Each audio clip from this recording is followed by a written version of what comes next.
NT Ramarao బొమ్మ తాడేపల్లిలోని Goswami centre కాడ కింద డేట్లు 1997 80 అంటే ఆయన ఎలక్షన్లో గెలిచింది అనుకుంటుంది. 1997 80లో గెలిచిన డేట్ అనుకుంటుంది. ఎలక్షన్లో గెలిచిన డేట్ అనుకుంటా. ఎన్టీ రామారావు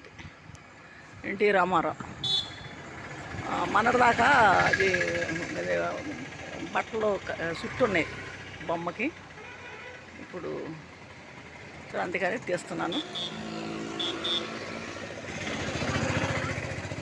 ఇవాళ చంద్రబాబు కూడా మరి ప్రమాణ స్వీకారం చేసినారుగా, ఇవాళ జరిగింది అది కూడా.